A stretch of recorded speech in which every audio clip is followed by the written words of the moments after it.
it's Melissa. I'm here to do some more soap tonight, and I wanted to show you my setup.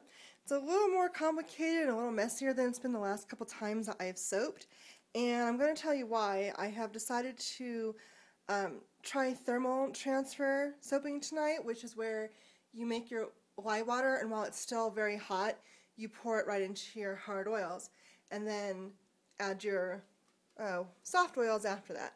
So here's my lye, water, and lye. Molds, soft oils, hard oils as established. Additives, colorants, extra colorants just in case, fragrance, bags and scissors. I am going to be doing the Leopard spot challenge for Amy Warden's challenge tonight, and this soap is also going to serve as a soap for a swap that I'm in, as well as another challenge. It's kind of a 3-in-1. It just kind of worked out that way. So I'm going to go ahead and get everything organized for my actual soaping, and I'll be right back with you. Okay, here's my lye water. I have silk, sugar, and salt. The silk is for slip, the salt is to help with bar hardness, and the sugar is to help with the lather. And I'm kind of a steer kind of girl when it comes to the lye.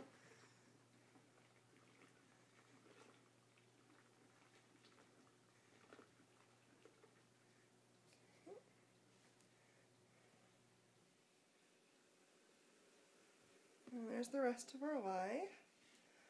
I usually add it a little bit at a time or in halves. Make sure you get every bit.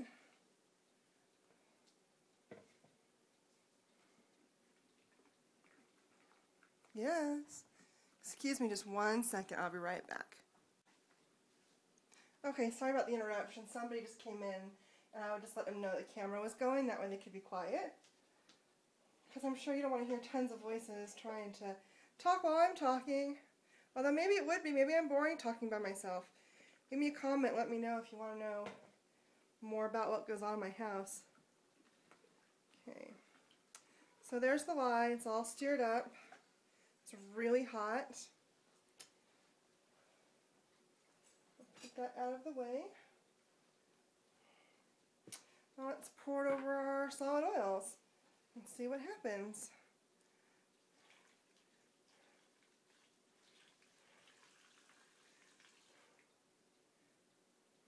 Okay. Oh, look at that.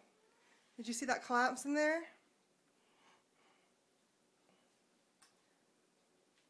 Oh, and it's like melting straight away. Okay, well that seems to be doing a good job taking care of itself.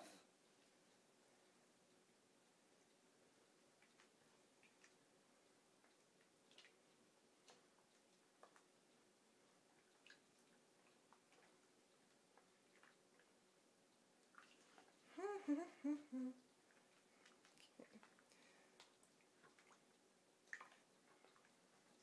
Wow, that is really warm.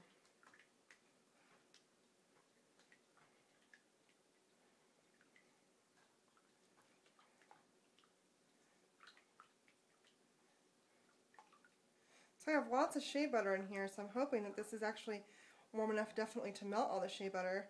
I usually have to give my shea a couple of runs to the microwave to make sure that it's melted all the way through.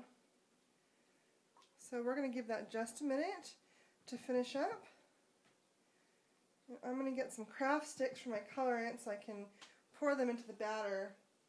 I forgot to do that before I turn the camera on, but that's alright. It's 2 steps away. Okay, we're back, and I got my colorants all sorted now, and my shea's all melted. So we're going to go ahead and pour in the soft oils. And by the way, this is incidentally how yellow my batter normally is. And then watch how yellow it turns once we add the soft oil.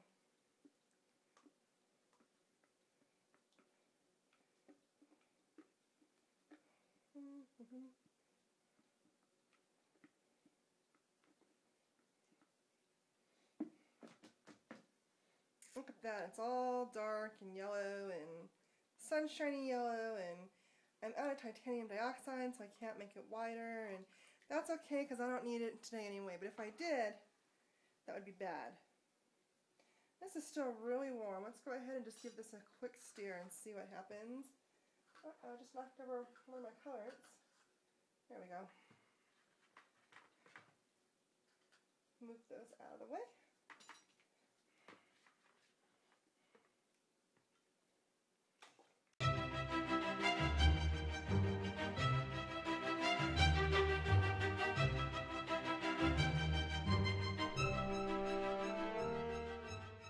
Well, the warmer temperature definitely seems like it's helping trace now. I'm going to trace already, which is good. I've been having problems with getting to trace. First it was traced too fast, then it was not tracing enough.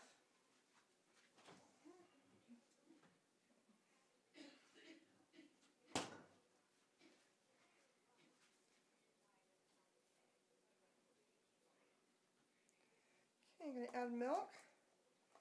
This is coconut and goat's milk. It was frozen, so it's a little clumpy, I guess.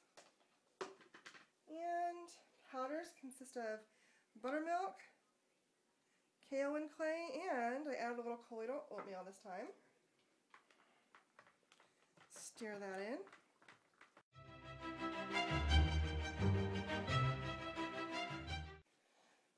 Okay, so I'm going to pour a little bit off for my colorants. Let's do a little in this cup. Yeah, that should be plenty.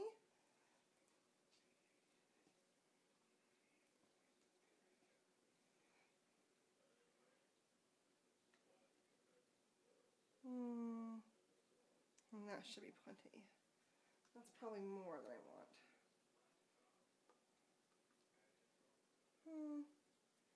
We'll just do equal parts in both cups. How about that? Do equal parts for colorants in both cups, and whatever's left over will be a swirl on the top.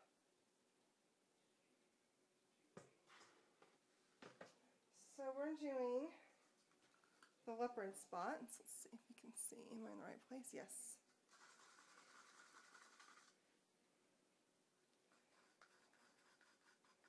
This is activated charcoal. No, it's not. It's black oxide.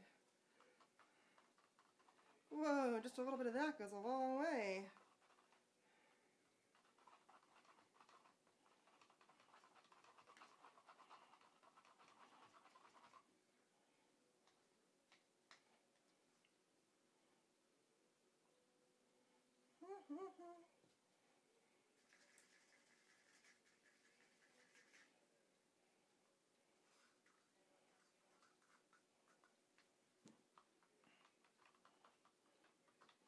I like my soaps really colored. I think I just use too much oxide sometimes, or too much colorant sometimes.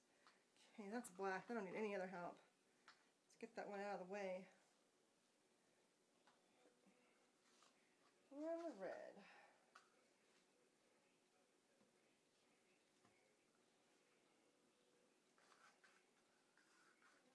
I'm using brick red oxide. I don't want like a red. I want like the brick red.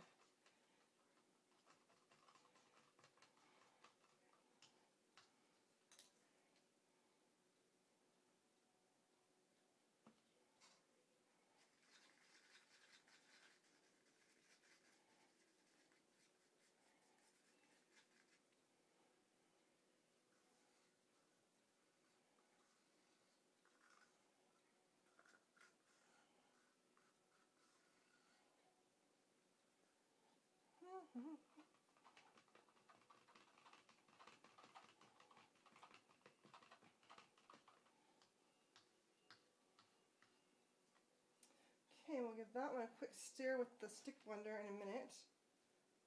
Get this one out of the way. And for the body of our soap is going to be a mix of hydrogenated chrome green and ultramarine blue.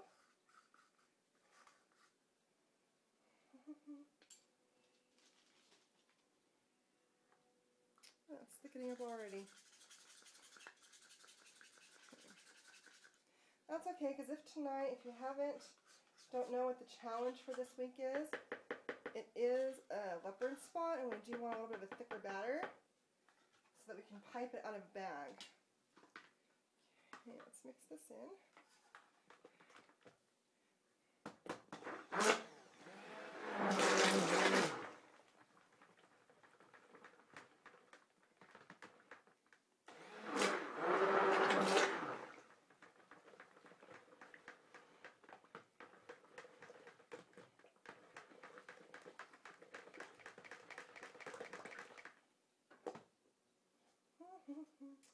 We have plenty more color that we can get out of there, which is what I want. This is a little greener than I thought it was going to be. I thought this was more of a teal color, and I also added blue to it, but it is what it is. We'll work around it.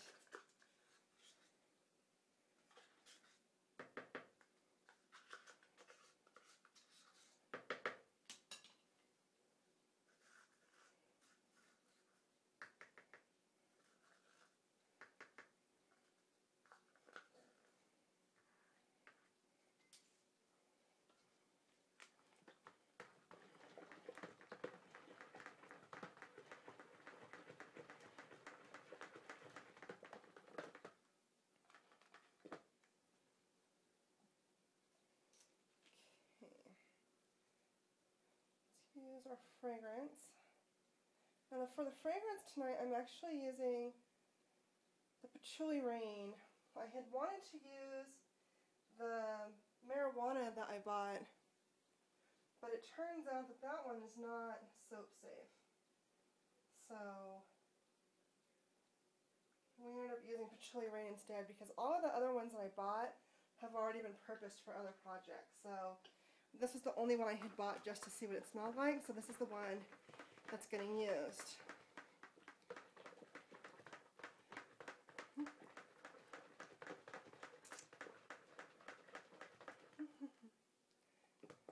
Plus, I wanted kind of an earthy smell. I'm going to tell you a little bit more about this soap in a minute because it does have a story that's going with it.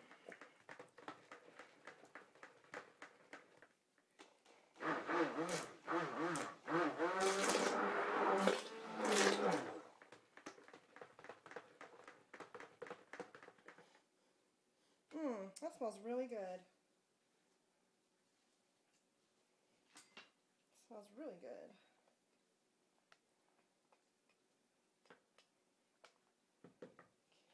So, let's move that out of our way. And give the red one a quick stick blend. Ooh, look at that.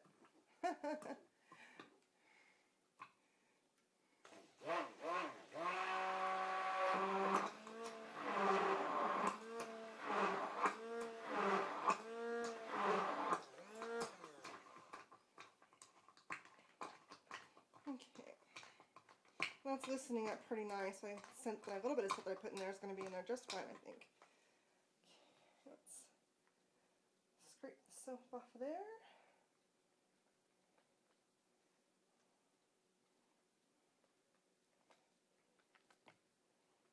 Okay, the last bit is into the black, which looks like it's being more of a blue black, which is also okay. I'm not too particular on color. I did want the green to be a little more blue, but that's alright.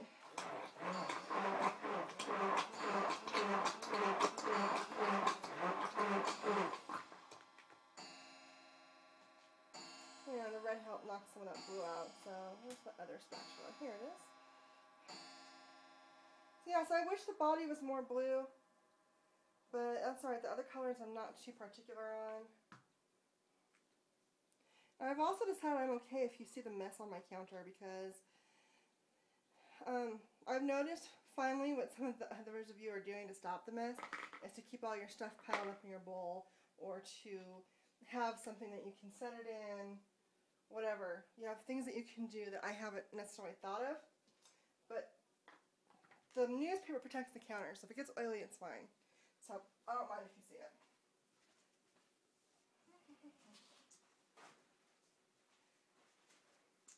I am, however, going to grab some paper towels.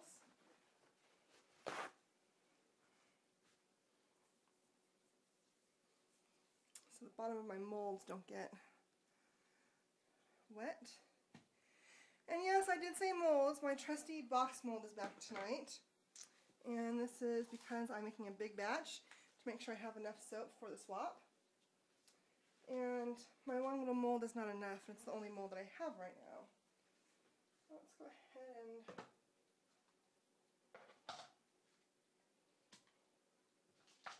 put our colorants in the bag, in the bags.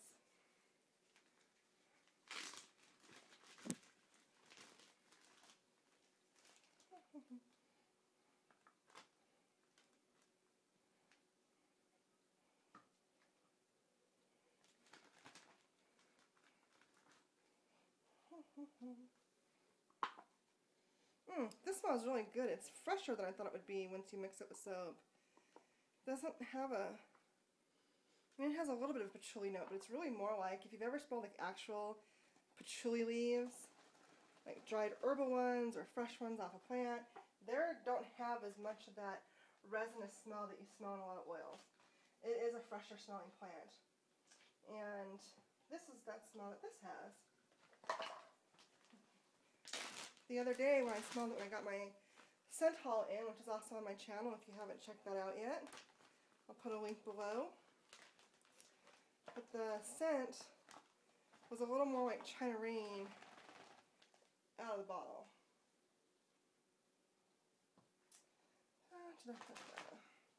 Okay, so here's our 2 piping bags.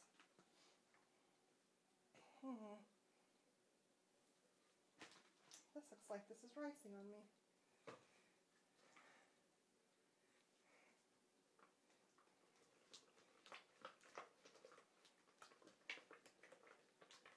It's ricing just a little bit, so I'm going to go ahead and blend it back together. Not too badly.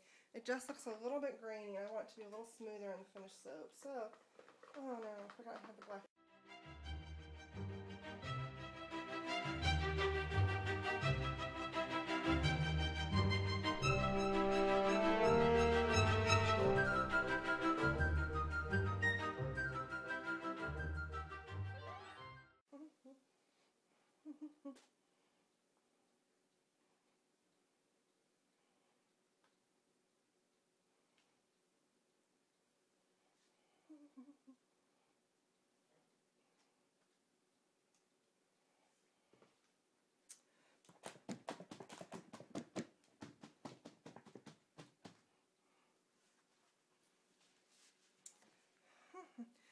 So, here's about this soap. I am doing the leopard spot design, which is appropriate for a story I'm about to tell you. Kind of a story. I'm not that great of a storyteller when I'm repeating stories. Okay, writer of my own stories, not okay with repeating stories. Anyway, moving on already. And let's see, more in this box. Okay, so, story I'm about to tell you. First of all, the leopard spots is the design challenge for Amy Warden's soap. This is also a soap that I'm doing for a swap with some people on the Soap Makers Forum. So I'm making a big batch. Thirdly, there's another challenge on the Soap Makers Forum, which is, it's a local challenge, pretty much to make a soap representing something of your locale. And I live in northern Nevada, about an hour east of Reno, about half an hour east of Reno. 45 minutes, depends on the day, Okay, let's do this. And, oh no, maybe too thick. Okay, anyway, we have out here where I live, I'm very, very close to an Indian reservation, several actually. I'm close to the Paiutes and the Shoshone and the Washoe Indians. All live out in the Nevada area. And the Paiute people are not exactly known for being peaceful historically. When settlers came to this area, they were in fact quite hostile. So there became a, let me start over. When pioneer settlers, the California Wagon Trail and the Oregon Wagon Trail actually runs right behind my town. And the wagon ruts are still there to this day. And the Paiutes had been known to be not very nice to foreigners. And it seems like that's always been the case for as far back as history can remember. A lot of the Paiute stories are, they move around violence, and they have a lot of grim, gruesome details, which I'm not going to repeat to you today. But one story that was very interesting to me when I read this was that 15,000 years ago, when the Paiutes came to this area, they encountered redheaded giants. Tall people that were 6'8", some accounts were 12 feet tall. And for a long time, people thought that this was an exaggeration.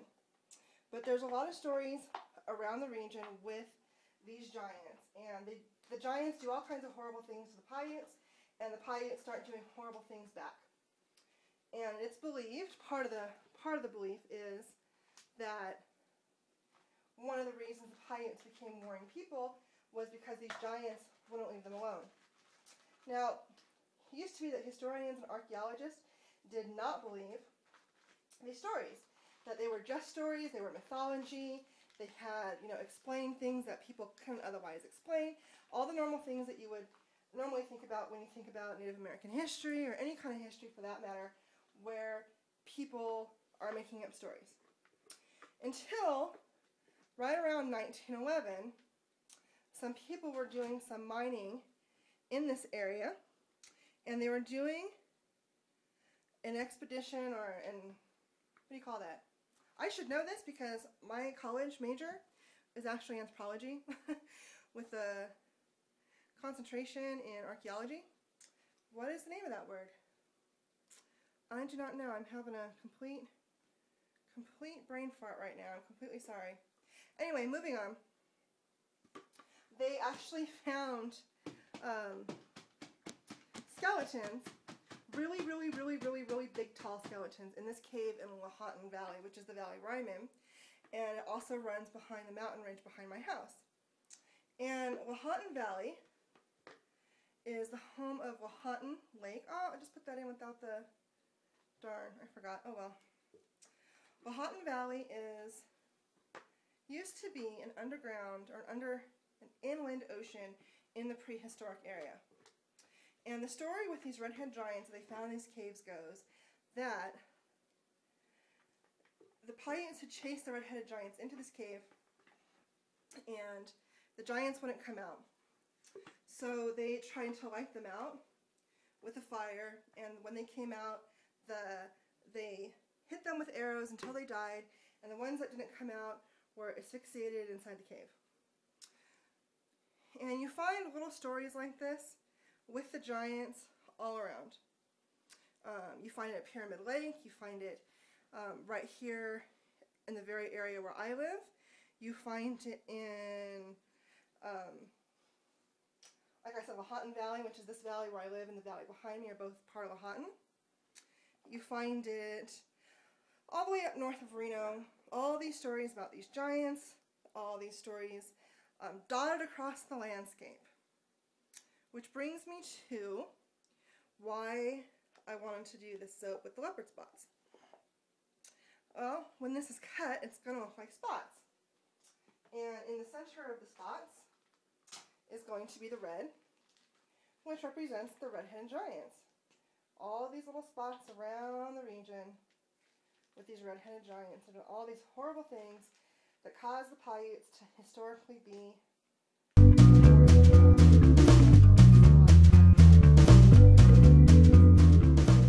with that group of the Cherokee and the Comanche and the other tribes that were considered civilized or able to be civilized.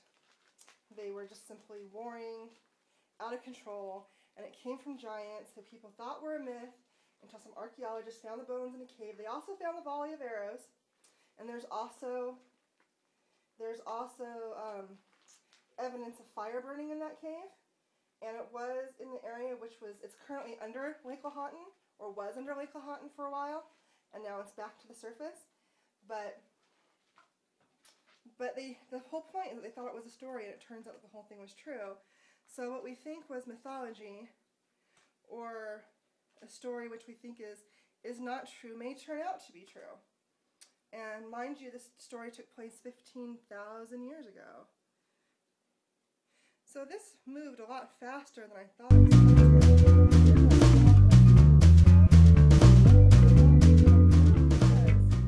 I need to order more oils. And so this is going to be my last soap for a while.